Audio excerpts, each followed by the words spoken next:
Jesus was the baddest man that ever walked on earth.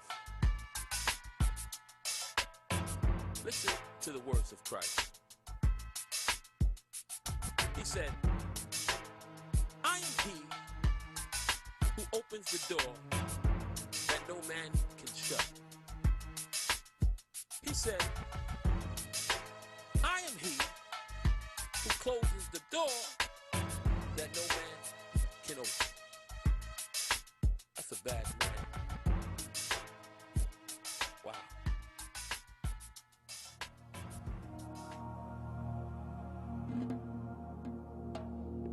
In New York City, there's boroughs. Staten Island, Queens, Brooklyn, Bronx, Manhattan. But when I say Manhattan, I really mean Harlem. Harlem is Mecca. When people think of Harlem, they think of Apollo, 125th Street, Rutgers, but there's another side of Harlem, the underworld, where people do what they gotta do to survive. And this has been going on since Madame Mose brung the numbers to Harlem. Bumpy Johnson, Nicky Barnes, Guy Fisher, those were some of the best who played the game of survival. But during the mid-'80s, there were 3 young men who took Harlem by storm, living by the code of the streets in pursuit of the American dream. Richard Porter, AZ, and Alpo.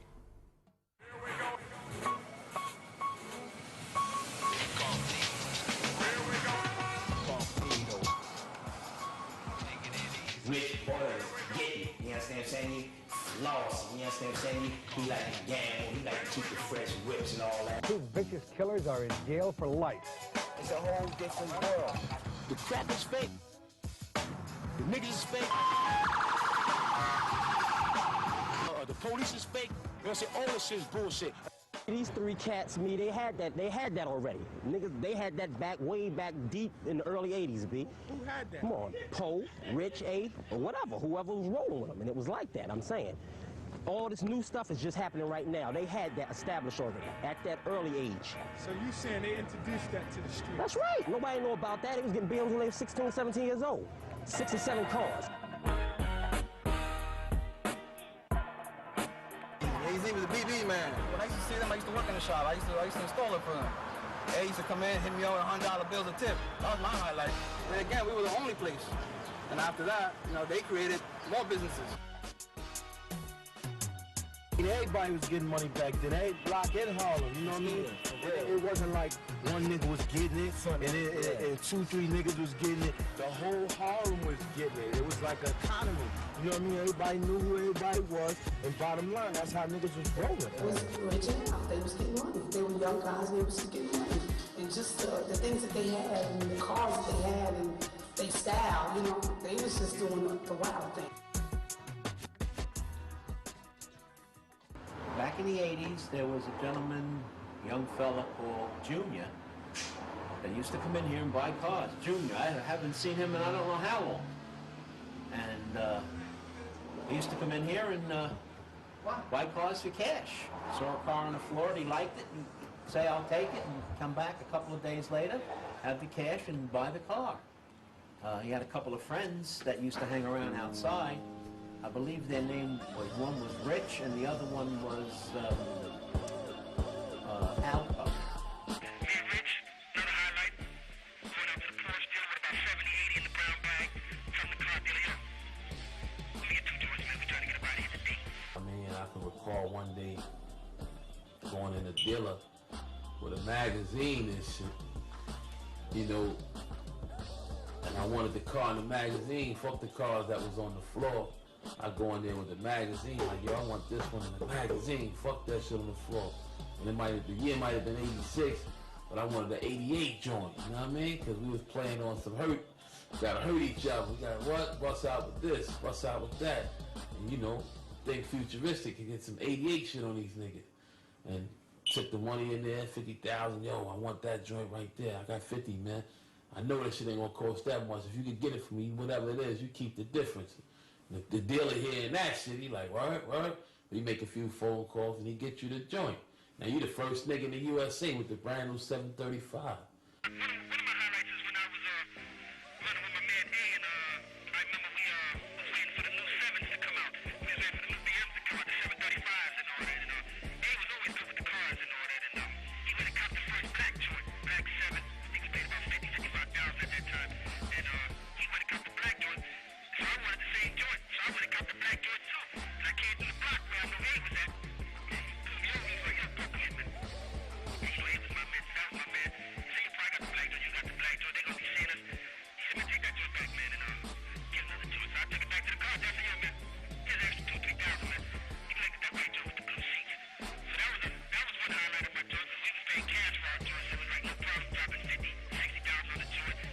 Niggas start buying their motherfucking cars.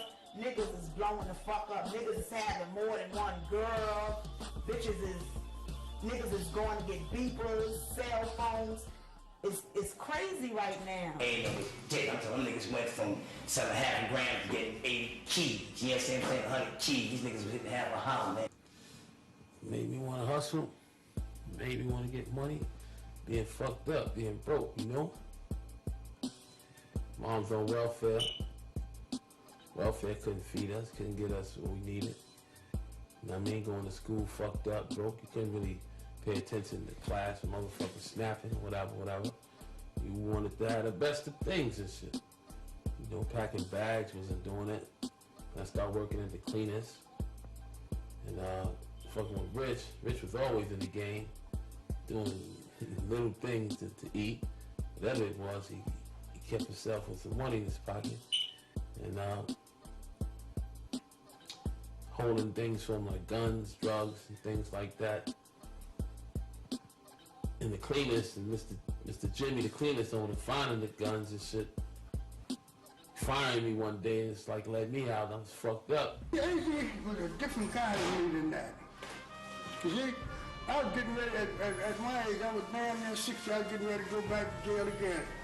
You know what I mean? When I met up with AC, he was a very cool young guy, you know? He sniped me out, you know, because he had me over there doing a lot of card tricks, you know what I mean?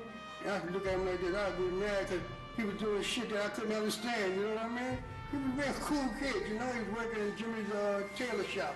I used to watch him all the time. I used to like his style. He had a nice smile. He had everything going for him, you know? And I said, so we started talking.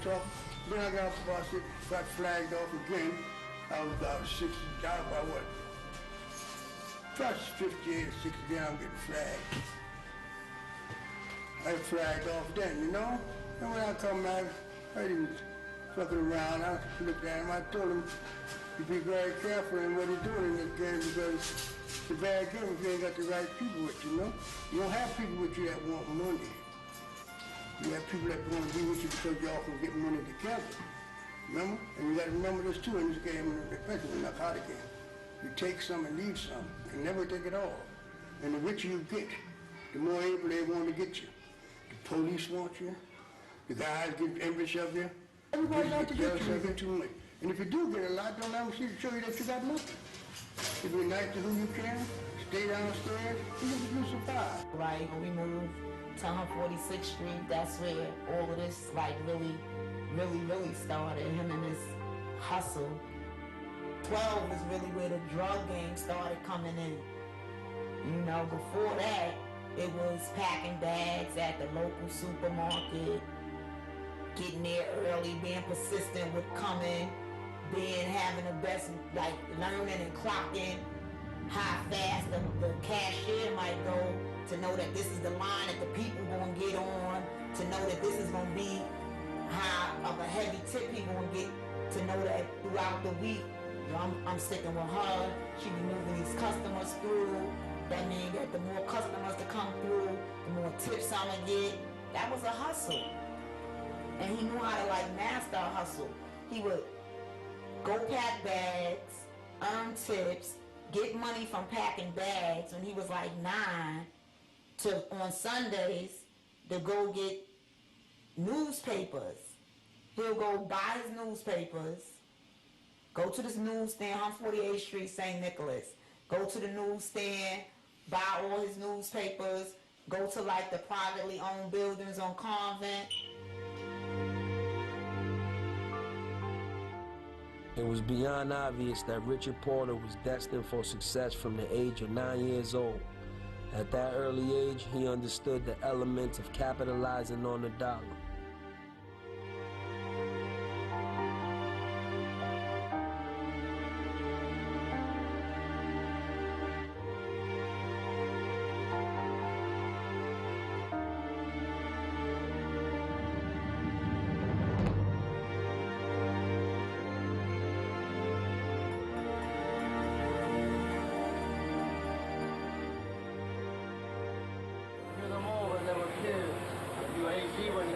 Over the counter. Richie, I mean, the brother Darnell, Stanley, T-Money, and, you know, it's sad because, you know, the game is over. I want all these young kids to know that there's nothing out in these kids anymore. Like I said, Poe was the type of cat, he wanted to shine, he had to be seen. Poe was the one, he wanted to be seen, and he always, you know, had to do something. That was Poe, you know what I mean? I liked the Poe style as well, you know what I mean? Because he was like the daredevil cat, you know what I mean? You see Poe coming down 7, you know, Willie, and, you know, everybody know him for that. Like, he would motorcycle, riding, up wheelies, blocks. I heard like he fell and he scraped himself. All I seen was the scrapes from his back, down his butt, his arms, just nasty. All the skin off. What's that little doom buggy, little things they used to drive? Just through the streets like it was alright. Man, Poe paid the police off. They was chasing us in the Porsches. Coming down 7th. We banged the ill left on him and banged another left on him in the garage, but the garage was so small and so sharp. And the Porsches, we had them about 3 blocks. You understand what I'm saying? We had 2 Porsches in the gold 16 valve that Rich had. We was racing coming down 7th. Yeah. And they started chasing us from like 135th Street. So we banged the left on 3-2. We banged the next left in the garage, jumped out the joints, ran up the stairs. They went past the garage. But then when they looked at Lennox, they must have said these cats couldn't have went that fast, so they backed up and seen the garage and came up in the garage. We all ran up the stairs. I couldn't run no more, so I started walking back down the stairs. I see the nigga Poe hitting the nigga off, took the cash. And that was the illest shit I ever seen. One of the illest things I ever seen. Because I ain't know 5-0 do that to me. So this could be why the rappers and stuff are rapping about him today? Yeah, I believe so. I believe his style, you know, like I said, the things that he did, whether they were good or bad, you know, yeah, he gave himself a name. People will remember him. I don't care if it's for the worse or for the good, whatever. They're gonna remember him. Whether for the good or the bad, Rich and Poe set trends that are so embedded in the streets that 11 years later their styles has been brought from the streets to the entertainment. For instance, the rap game. Some show love in their lyrics, and others try to live it. But the game will let you know, you gotta separate the streets from entertainment. Don't have love for it. And then if we gonna take it to the era, wasn't none of them cats doing it like we was doing it, because when we was young, we had a garage with cars on every floor, and I'm talking about everything European, man. Yeah. You understand what I'm saying? So Yeah. if I went to the garage to take the Benz and the Benz was going, I could take the Porsche. And if I went to get the Porsche and the Benz was going, I could take the 7. Yeah. And if that was going, I could take the wagon. And if there wasn't no cars there, I could take a dirt bike. So I don't know none of them cats, all of them is fake to me, man. You understand what I'm saying? Bricks and all that. You know what killed me? Shit is real, B. A lot of these young cats, they be taking a lot of these rappers real serious nowadays, man. And you know, for real, not for nothing. I don't remember none of them cats, man. You know what I mean? I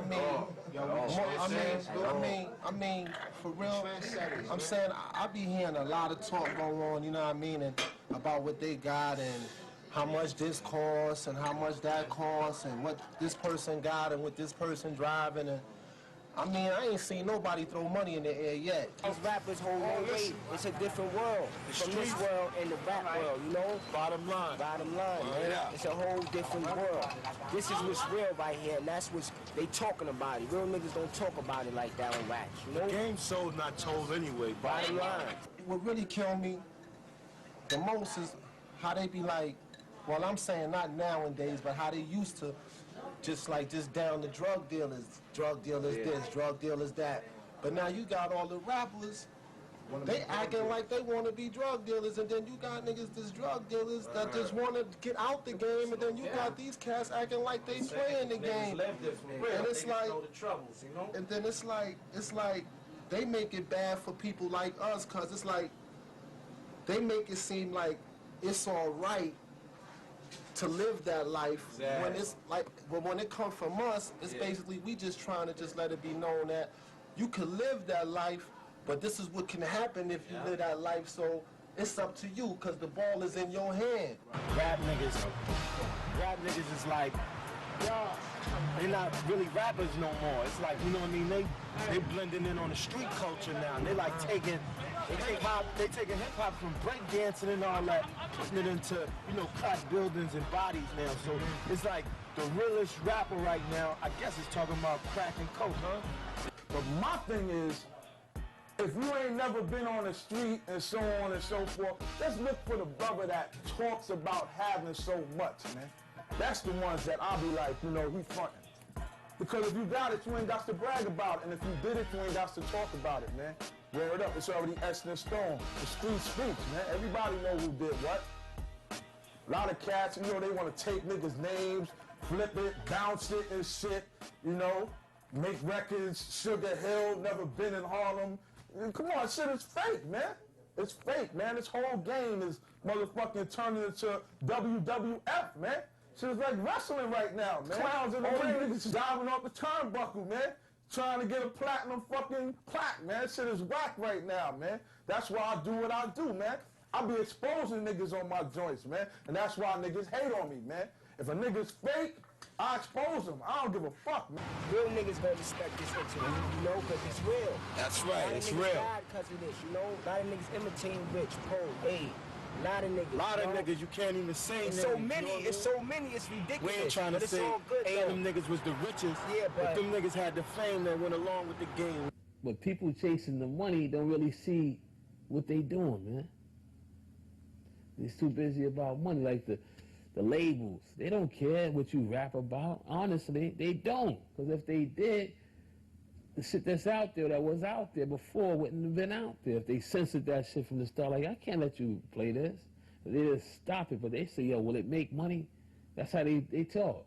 Yeah, it make money, so fuck it, say it. You know what I mean? But look what it's doing to the young ones that's looking up to it. It's poisoning them. Y'all could rap about it. Y'all could rap about the fly shit Richard had, his cars. But it's like, let him know where that shit may lead. You know, my little brother was 12 years old, a regular little boy riding a little ET bike. And at 12, Richard chose to sell marijuana. My little brother Donnell at 12 was still riding bikes, going outside, Mommy, can I go out to play? So he was a regular little boy who was robbed of his life because of Richard's drug life.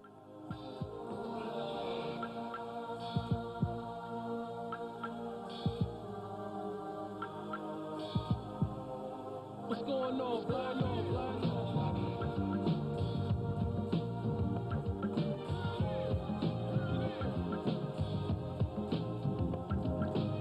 What's happening, brother? What's happening? What's happening, brother? What's happening? I got something to say to the homeboys from around the way. What's going on? What's going wrong? Knocking each other off, word is wrong. Stop the violence, must live in peace and silence. I come to solve the problem. What you talking about, eh? 132 Harlem. Torture for crack, 12-year-old kid kidnapped. What's going on, Black? You know, when people are poor, they got to do something for some money. Scarface was like a big commercial to sell cocaine. See what I'm saying? It's like a hit, boom, and cocaine.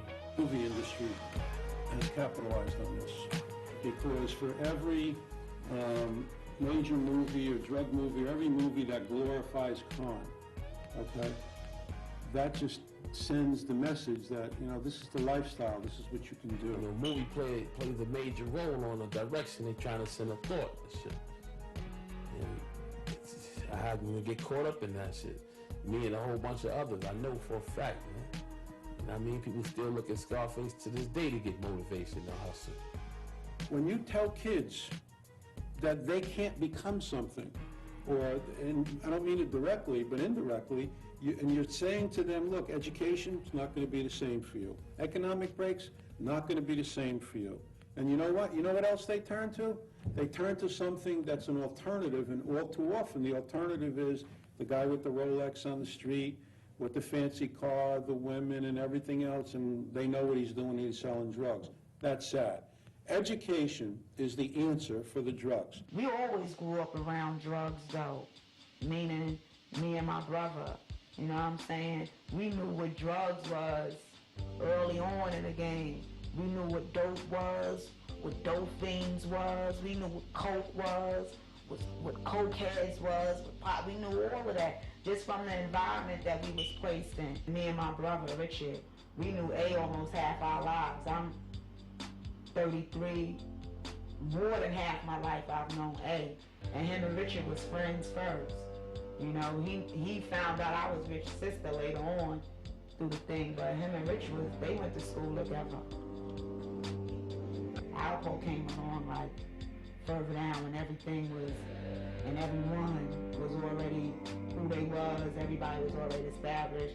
He had a set plan from packing the bags, that was like his first stage, to selling newspapers, which enables him to get more money, to like getting into like, now we talking like 12 years old, getting into marijuana, selling joints for like $1.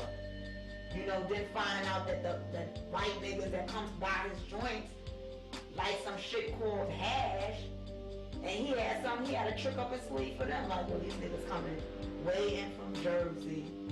So what I'm gonna do now, his money looking good, but he ain't had access, I guess, to the hash like he had to the marijuana. He figures out a way, I don't know how, I can't even tell you. But I can tell you what he did. He mixed up the sage with the eggs, scrambled it together in a tin foil, put it in the oven, come out hard, block it off, cut it up, and the nigga think they got hash. For marijuana, he wanted like a low key of money. He wanted money to go be able to get him a pair of sneakers or some shit like that. Then once that started wearing out and started disinteresting him because it was easy for him to get that, he moved on to a higher game. When he first started selling coke, I think it was coke, in the little glassine bags and shit. He'll put like, I guess, a nickel worth or $10 worth in a glassine bag. And we had these stamps from school.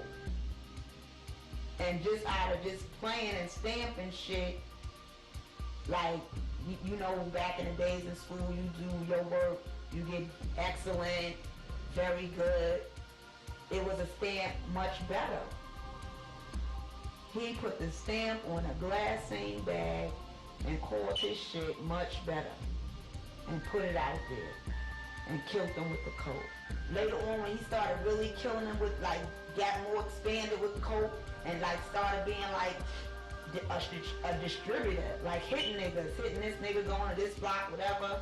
I mean, this was back when I didn't know what now I know everybody carry beepers, but back then I didn't even know what a beeper was. For him to tell a worker, yo, I'm gonna get you a beeper, and when you finish, I'll give you my beeper number. You know we do business like this, or cell phones that back then looked retarded. I mean, I could say look retarded now because they're more advanced now, you know what I'm saying? So it's like, the shit back then, you look at that, how far back a nigga saying beat me in 1981, a nigga saying call my cell in 1981, that shit is crazy right now, but that was him. He went from each stage, each level. By his 16th birthday, Richard already had his first car. And you know how like today, somebody's first car might be a Toyota or a Honda or something like that, a Ford, or Richard's first car was a BMW. Before he reached 16, he had a BMW. That's how like advanced he was. Paul and Rich bust out with them drop top BMs. It just was crazy. Rich had the black joint, Paul had the blue joint. Summertime, early, nice hot summer day, niggas coming through, funky beats blasting on their joints and all that. That shit was like, because nobody had no drop top BMs like back then in 87. They was like the first niggas out. So boom, they back to back coming through all shaking Harlem, all over Harlem, shaking shit with the drop top BMs. That shit was like looking like crazy to niggas. Niggas looking at them like they was stars, you know? He joined another like local drug dealer, Ellison, who was an older nigga. And they joined forces together and started having like niggas work for them. Like it wasn't no more. He was pitching and doing what he had to do to get his money like hand in hand and like selling his own shit.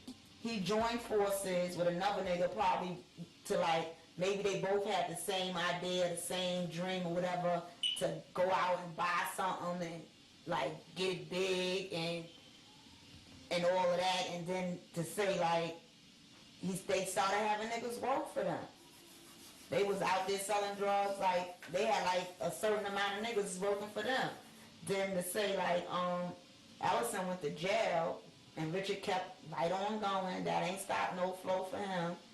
He went and found another nigga like that, another young nigga out there getting money just as well. LA, but LA was from down the hill.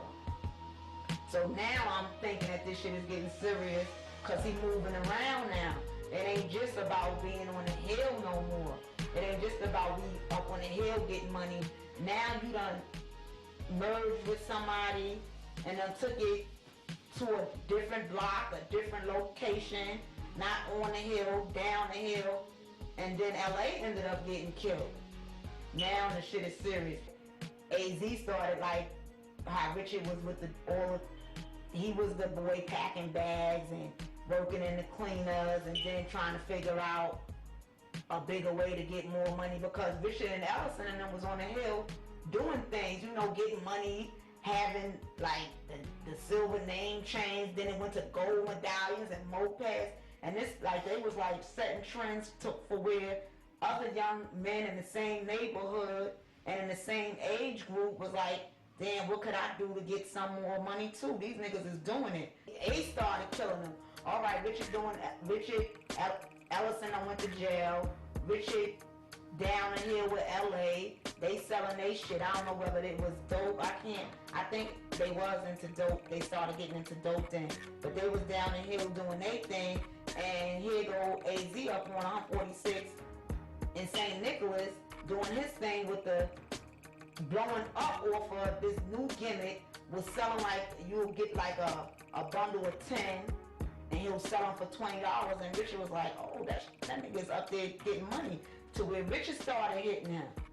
So he knew how much money A was getting by how much money A was bringing him every other so often, like every 2 days, like where he might have hit one nigga with however amount of drugs, and it might take a nigga a week, 2 weeks, or whatever.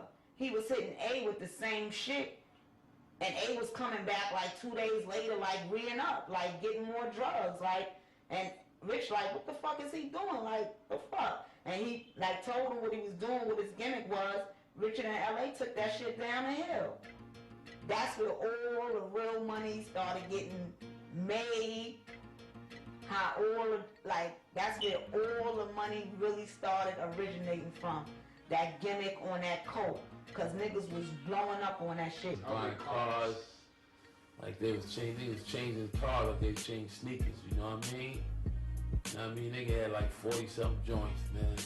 It was real, man. I might have had like 40-something joints throughout the hustling game. Rich might have had like 40-something joints. Poe might have had like 40-something joints. You know, niggas was getting it, man. I mean, crazy to say now, but then them niggas was setting trends. And they wasn't nothing but 16 years old. BMs and Saabs and shit with the interior, lambskin interior saying the BMW 528E, Saab. You know, that shit, all that, that's when I saw shit was getting real. Right there. AZ made a lot of paper, man. The most money I could really say I made, I was making like, I was getting joints for a dirt price, man. I don't think nobody on the street can compete with the prices I was getting. But, and I ain't even gonna say the numbers, you know? But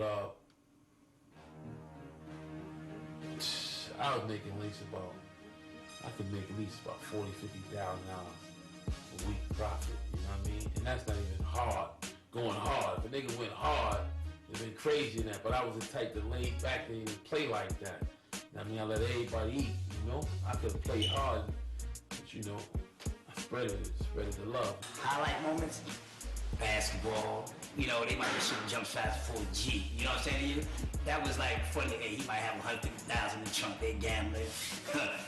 I know the guy shooting cheats on him, but they didn't know it, he didn't mind, you know what I'm saying? So he might lose 10,000, 20,000, but it was no thing, you know what I'm saying to you? He was that type of guy, he just liked to have fun, man. You know, and everybody around him, he wanted to have fun. He just had no problem showing love, man. But you ready to go have fun now? You ain't really got time to talk, so you might have $1,000 in your pocket. You just take the $1,000, throw it up in the air, keep it moving, you know, showing love. Go down the block, get your joint, jump in it, blow past them, niggas hit them with the horn, everybody loving you, whole hood loving you, everybody eating, man. You making sure that everybody eat, you know?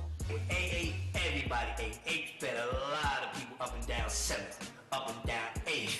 Trust me, man. That was the game back then. It's ugly now. It ain't the same like that. Thing is crazy right now. You might skip past the rucker in your joint. You know, I wasn't the type to stop, be around crowds. I keep it moving. It seemed like the zone that we had niggas in, when she went past the rucker, and you park your joint on 32nd, she used to be at, in the cut or whatever, you play the stupid, seemed like the whole fucking game used to come to you. You know what I mean? It was ugly. I remember when I was younger, when these cats was getting money, I always wondered, were they nervous about being in the spotlight? Me and Rich pull up in his Benz 16 valve, and we pull up by Willie's Burgers, and it seemed like the whole crowd that was out there was looking at us, like they was waiting for us, you know, to come.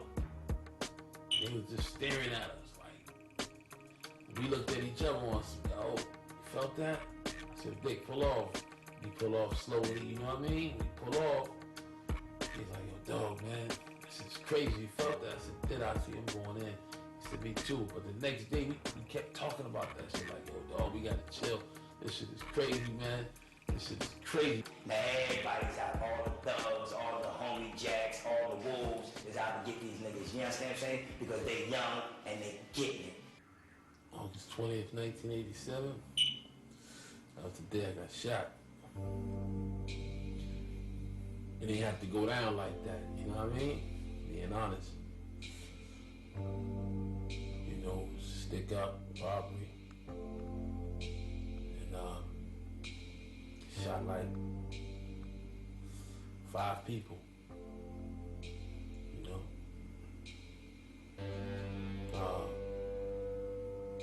I lived through it when I got shot in the head twice, you know? Got shot here, got shot here, got shot in the neck, the shoulder, hand, shot all up in the leg, and shot 3 times in the leg. My leg was broken in like 3 different spots. Lost my sense of smell. I can't smell to this day from the gunshot wounds. But lucky, you know, to God, you know, praise God, that I'm still here able to talk to you right now about it. This is the 10 o'clock news. Welcome back. The streets of the Bronx are a lot safer tonight. That's right, Rosanna, because two vicious killers are in jail for life. You're about to see the judge throw the book at them, but not before they made one last defiant stand. It was a humid August night outside along the Grand Concourse as the three killers silently crept up 3 flights of stairs, then down this hallway to this corner apartment. Once they pushed their way inside, they rounded up 6 friends. One of them, a 13-year-old girl. They shoved them back into a rear bedroom, made them lie on the floor, and then pumped 25 shots into the backs of their heads and bodies. It was a crazy night, man. And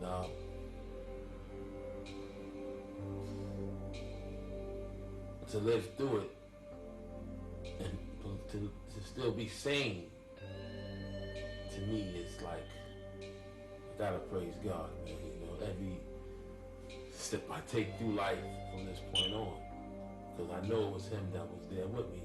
It's crazy to see someone put the gun on your forehead and you watch them pull a trigger. I embrace myself to take a bullet, not a punch, but to take a bullet.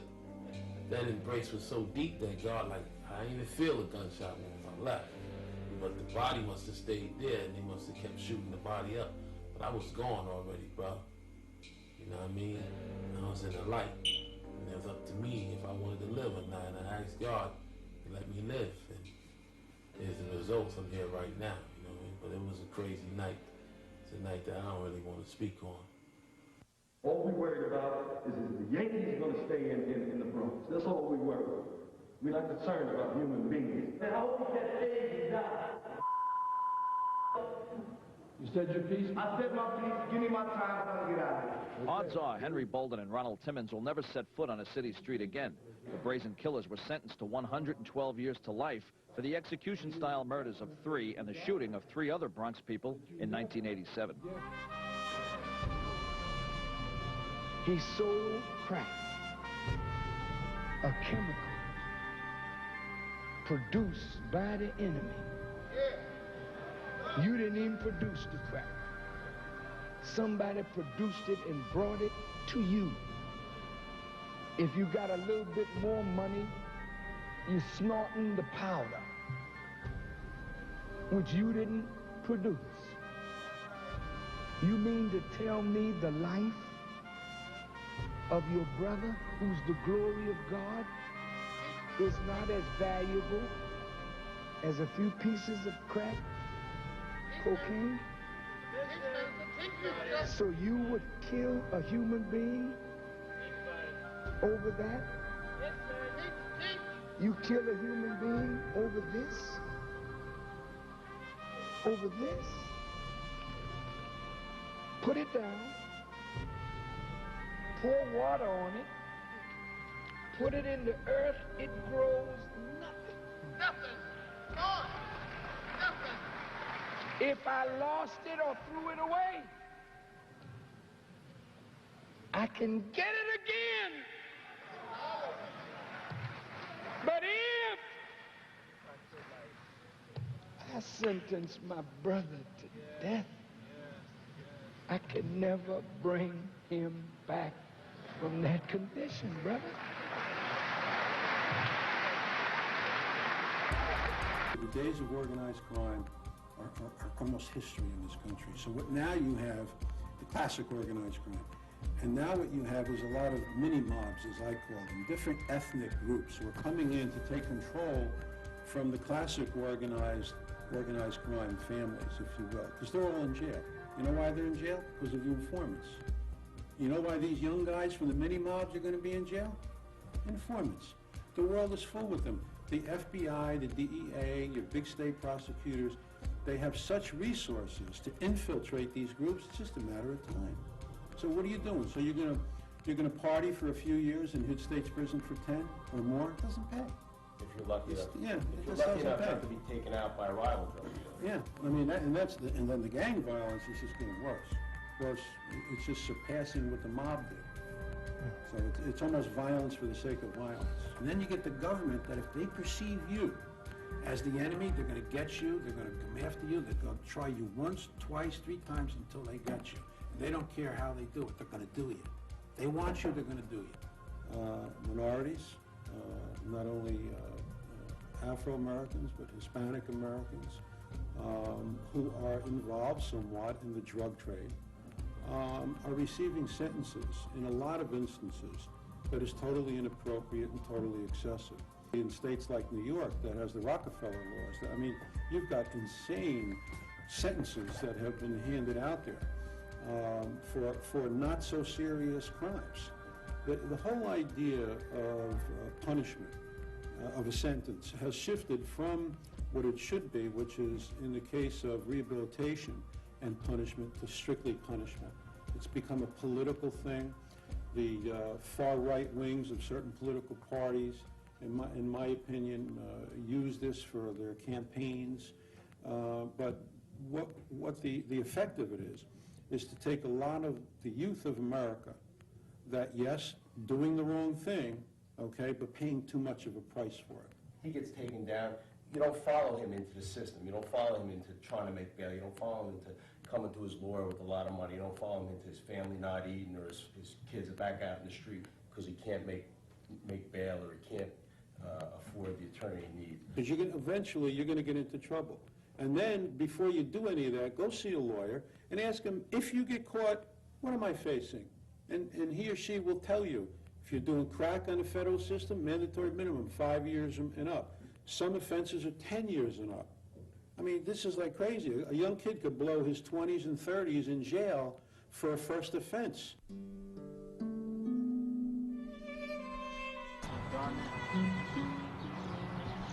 Well, basically, what happened was, on December 5th, 1989, Darnell left my mother's house, which is on 132nd, left home that morning to go to school. And all through the day and all during the day, my mother was led to believe he was at school. It wasn't until that afternoon where she came home, rather he didn't come home, and it started getting kind of late. She called me, I guess she called his friends, she called other people where she might have thought that he might have been, and no one had heard from him. Then, I don't know like exactly what time, at one point or another, somebody called stating that they had Darnell. At that time, my mother thought it was like a joke, like somebody calling, making prank call. I don't know for what reason, but I mean, when something like that is probably more so done, you don't automatically think like this is serious. This is like somebody calling saying they got your son. It's like some shit that you see in the movie. So first off, she thought that somebody probably was playing with her. And then like we all gathered up together in the house and started realizing that this was something that like really wasn't a joke. Like they kept calling and they kept trying to make contact to let us know that they had captured or taken Darnell. Then like through the course of that night, people were calling, I guess the people who had taken him, the kidnappers, because at this point we were believing that he was kidnapped, and this is what they were saying on the phone. They were contacting Richard, talking to Richard, saying that they wanted $500,000 ransom. In order for him to see his brother again, he would have to give them $500,000. So it was like a lot of going backwards and forwards on the phone, and I don't have no $500,000.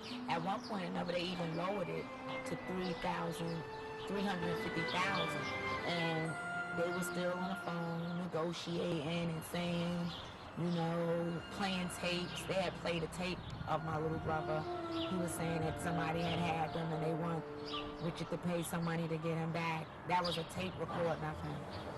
And at the time, I guess it was taking too long, and the day was going by, and things wasn't happening, I guess, as fast as they would have liked it to.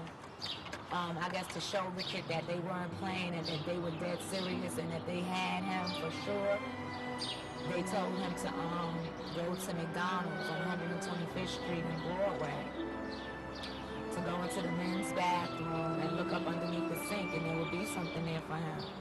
Now at this time, I'm like, you know, I believe something is really going on. This is dead serious. And my thing was, for some reason, I felt like they probably was sending something of his back to us to let them know to let us know that they were serious. So at that time and at that point, I said, if it's a piece of, like, if it's a piece of my brother, I don't want to know. And they went, my cousin went, Peanut went, and a friend of Richard's. They went over to McDonald's, they came back, they said they didn't see anything. So the people called back and said, did you get it, or whatever. And they were so persistent with it, I was like, there's something there. So they told them to go back. They went back and they came to the house and they huddled with Richard and they were discussing something, and I didn't really know what it was at the time, so I was like, what happened? Like, I know they didn't send, and what they ended up telling me was that they had sent a copy of a tape and my little brother's finger with 2 of his rings. And on the tape, like, they brought the tape, they wouldn't bring it upstairs, I guess, because I had already stated that if that was so, I didn't want to see it, and I didn't want to know. But they brought the tape upstairs, and they played the tape, and on the tape, my little brother is, he's crying, and he's, like, telling us that they cut his finger off. He's asking for us to help him. He asked for me. He asked for my brother. He was like, Richard, give them the money. They cut my finger off. They said if you don't give them the money, they're going to cut my hand off.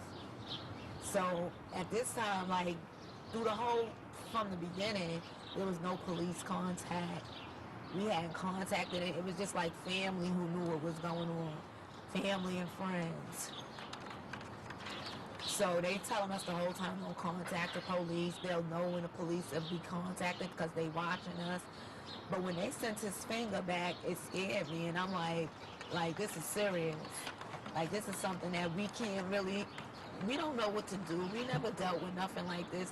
Even though they saying don't contact the cops, we have to tell somebody. We can't control this. This is like, at this point, it's out of our control. You know, they done sent his finger, they done sent 2 rings. It's out of our control. I said, let's tell the cops. I went to the precinct. Me and, I think I went by myself. I don't know, because they said that they was watching us. It scared me. So I, like, disguised myself. I dressed up as if I was like a little boy. And I left the house and I went to the precinct. And the people, you know what? And what's so really messed up is that in the beginning, when I thought that before they even sent the finger, when I thought that my little brother was kidnapped, I called, it was a family lawyer that we had, and I called him. And the first thing that he told me to do was to call the FBI. And I did, and the FBI told me to contact my local police department. I don't know whether they thought it was a game or whatever, but they told me to contact my local police department. And when I called them and it was explaining to them over the phone, they told me to come in. So I dressed up in a disguise and I went in and I was basically explaining to, like, these officers what I had, the ordeal that we were going through. And I guess for them to believe that it was really true, like I wasn't just coming in there fabricating a story, they wanted to see the finger and the rings. So I called my house and I told my brother, who was really trying not to be really involved, not to say involved, but I don't know as far as the police contact. I told him to send one of his friends with the contents that they had sent us. And the guy came and he brought it, and at that point, they believed that it was really a kidnapping going on, and he was taken, and he was being held for ransom, and that these people that we were dealing with were serious. It's like, my whole thing with it now, I've grown so, it's been so long now, and I've grown so much with it, and I know so much now. It's like, everything that they did was like so fucked up. Excuse my language, but it was really messed up. They told my mother not to answer her phone until they had gotten someone in there to put a tap on our line. Now, right there, to me, that's like, okay, your child has been kidnapped, your 12-year-old baby. These people are telling you, the people who have them are calling constantly, trying to get what they obviously want. So you telling her not to answer her phone, and I believe once that happened and she didn't answer her phone, they knew, the people, even if they were blind, knew that something was going on, because if we have your son, why aren't you answering this phone? You want your son back. But we following what they telling us to do. We just following, like, thinking that this is the way that we could get him back and they could help us get him back or whatever. But basically, that's what happened. And, like, that was December 5th. It moved out for, like, more days, and more family was coming in and more friends was coming in, and we were talking to people that we were, like, close to, and thought, like, at that time, we thought that these were the people that we should talk to. And, like, December 10th came. It was still negotiations going on, and backwards and forwards over the phone, and it's like, they might have thought because of the fancy cars that Richard drove, the jewelry, or whatever, that he might have really had that type of money to give. But in the end, we really found out who it was, and to me, they were niggas that's in the street that know just as motherfucking well that if you a drug dealer and you hustling or whatever you doing, you the man sitting next to the man sitting next to the man. Somebody is always sitting next to somebody else. I might have it, but I have to pay this person, and that person have to pay that person. And then I'm in the street, I'm dealing with losses constantly. This loss, that loss, the cops taking, the people taking, the family taking. And it's like, these people know the rules of this game that Richard was in. So to really think that it was just $500, $5,000 just laying around for him to touch and say, here, was like, come the fuck on. Okay, but obviously that's what they thought, and that's what it was. And like, the negotiation was going backwards and forwards, and like, Richard at times was like, he really felt like even if we would have given the money, that my little brother, we wasn't going to never see him again. Like, realistically, the real view of it was, it probably was somebody that we knew. And if it was somebody that we knew, Donnell knew them, and they're not going to give him back. So December 10th, they sent like the final call. Like they said, they sent a note. Some lady from my aunt's building brought a note down. They took it up to my aunt's house. She brought the note down stating that Donnell needed medical attention, and this is our last chance to get him back. And at this time, we were in my house reading the letter. My godmother lives upstairs, so we all go upstairs, like my uncle, my brothers, we upstairs, and we discussing, like, because the cops are now in our apartment. They've taken over the investigation. They listening in on phone calls. So we didn't want to speak in front of them. We like, if this is our last chance to get my little brother back, let's try to do this on our own, because looking at it, they fucked everything up. They gave us no chance to really get him back with the don't, because after they said don't answer the phone, by the time they put the taps on, like 4 hours down the line, the people never really called again. Like, we were getting like hang up calls and shit like that, but the contact ceased. December 10th, they made their final contact. They wrote a letter saying that my little brother needed medical attention and somebody should, for us to meet, go to this, they sent us to 100, and, like, right there by Broadway where the finger and everything was, they sent us to a phone. Now, I'm up there once again. The only thing I'm thinking about, and I feel, like I could say I feel bad in a way that my conscience was just saying, tell the cops, like, we upstairs and they like, this the last time. I'm like, Richard, we cannot do this by ourselves. And you saying that they're not going to get Donnell back, we got to let them know. So I took the letter downstairs and I showed it to the cops. It was like the movies. They hooked it up to where it was like a cab, but really it was the cops. But me and Richard was supposed to be in, because Richard was going to get the phone call, and I'm like, I'm going with you. We went together, we stood there, no phone call, never happened. Later on, years down the line, basically that's how the ordeal went. And years down the line, I mean, all of that happened. Nobody never called, and since that day, nobody contacted us again. January 4th, history be known that the cops came to our door and asked for my mother, and I'm like, for what or whatever, and they was like, they were there to tell her that they found, now these are cops from the Bronx. The cops from Manhattan was the one that was over the case as far as my little brother was concerned. Cops from the Bronx came to my door saying that they needed to let my mother know that they had found her son's body. My mother go into shock, basically screaming and hollering and going on and on about Donnell. You know, not my baby, Donnell. And the cops are sitting there looking puzzled, like, Donnell, like, what is she talking about? And the cops, one of the cops asked, do you have a son named Richard? Now, how long was this? How long? This was like not even a month, not even a full month, because December 5th is when the kidnapping took place, December 5th of 1989. January 3rd, like that late night morning, going into the 4th, the cops came to our door saying that they had found the body of her son, and my mother thought that it was Donnell. And one of the cops explained to her, well, asked her, did she have a son named Richard? And she was like, Richard?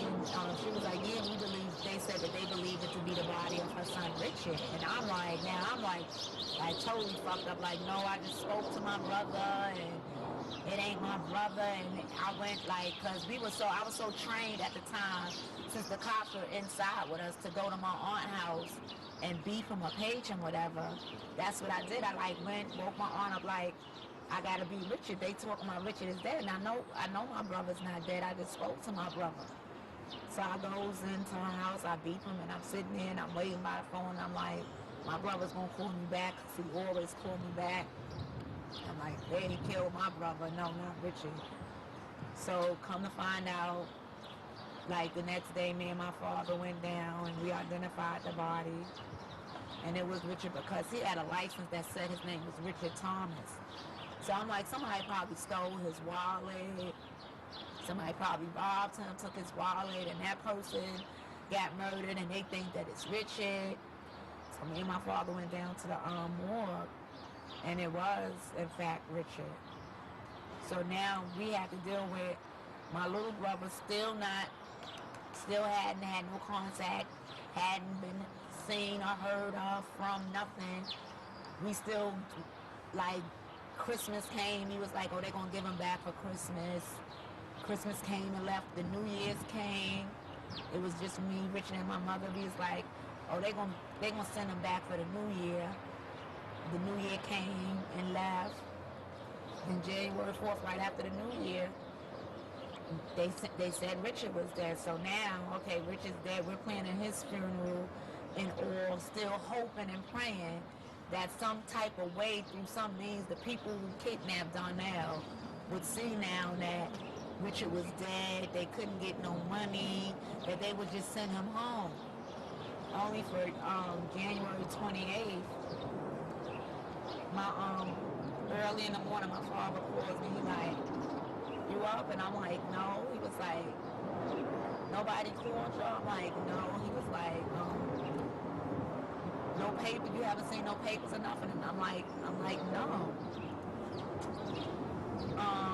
Like, he was like, all right, he was at work. And I guess he might have seen the paper at work or heard something on the news at work, but he was like, he was on his way over there.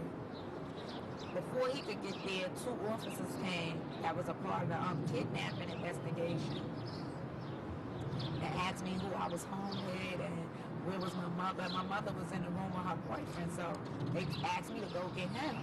I brought him out and into the hall, and they told us that they think they found a body of a 12-year-old boy that might be my little brother. He had on the same, like the description that we gave him with the clothes and everything is with the little boy, a body that they found had on.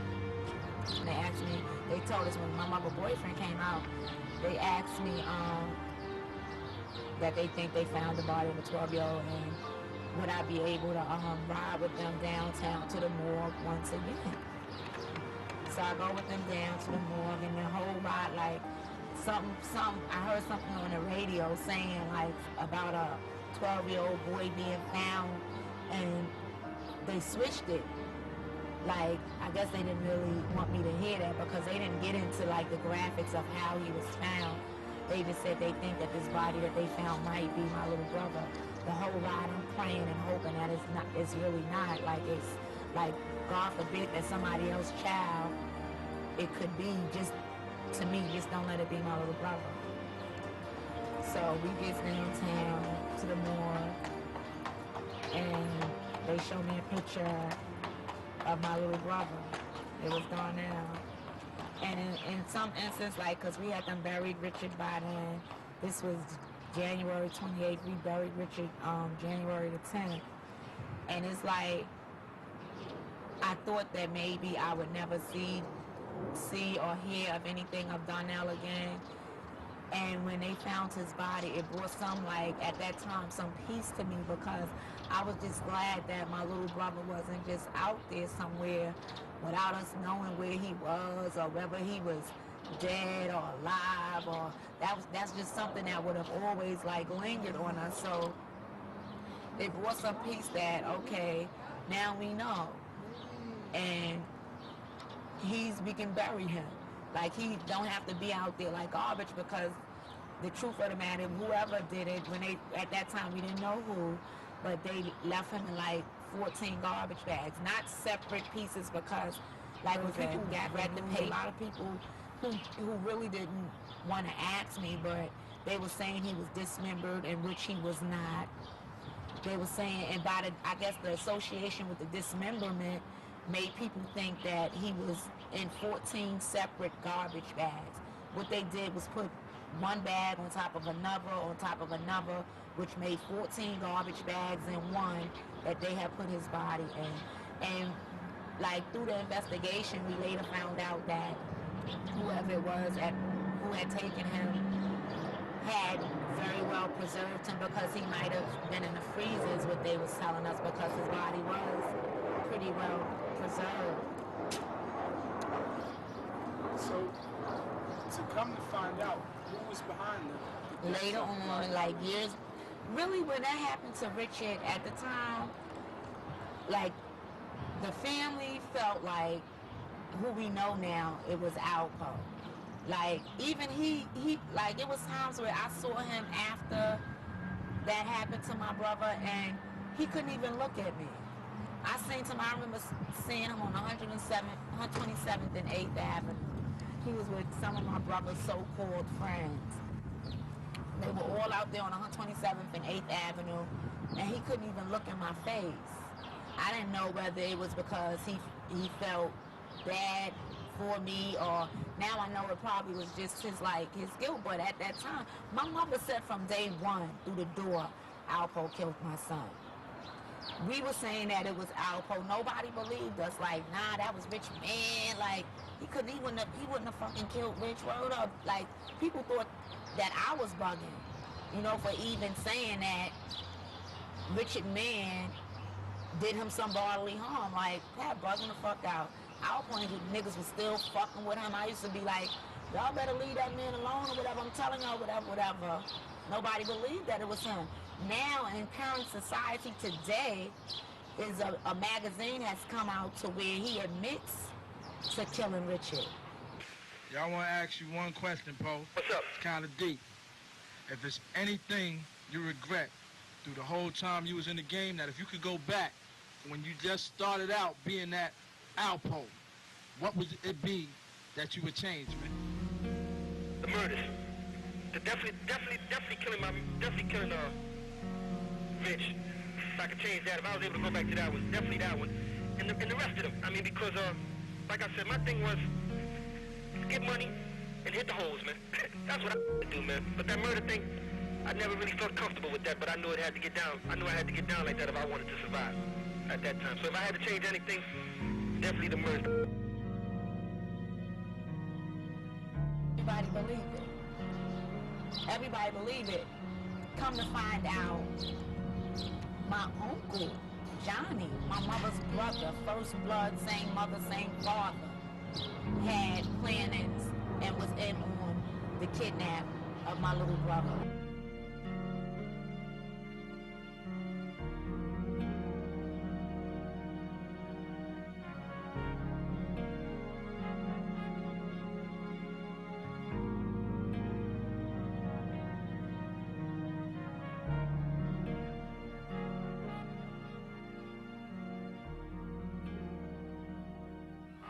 this award is given posthumously to our student who was tragically taken from us this year, William Donnell Porter, and accepting the award is his sister, Patricia Porter.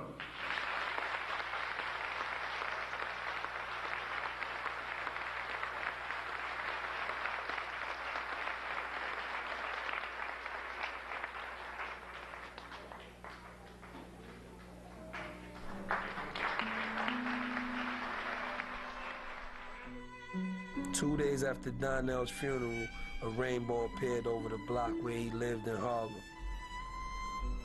This was definitely a sign that he arrived in heaven.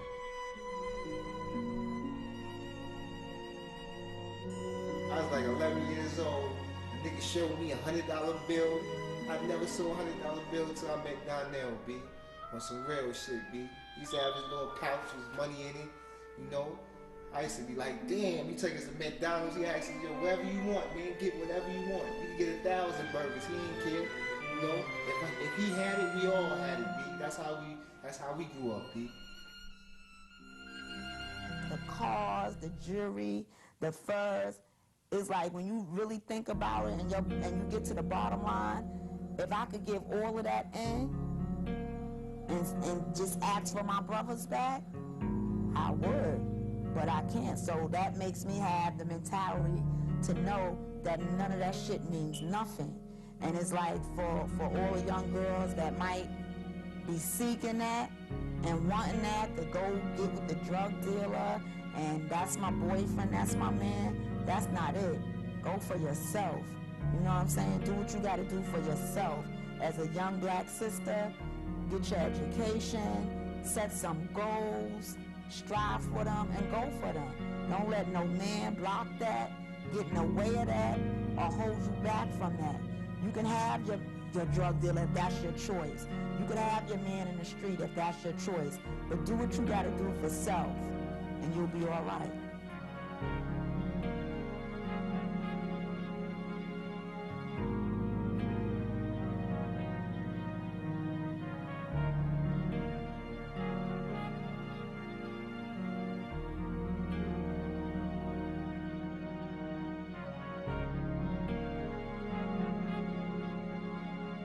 To whom it may concern, the game is over. One love.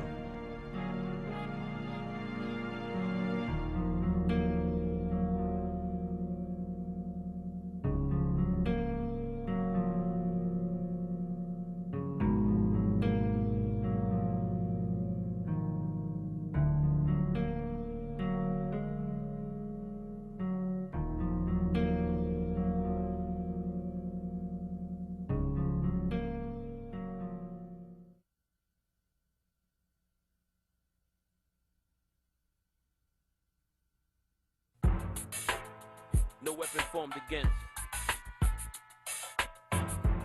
Jesus was the baddest man that ever walked on earth. Listen to the words of Christ. He said, I am he who opens the door that no man can shut. He said, I am he who closes the door that no man can open. That's a bad man. Wow.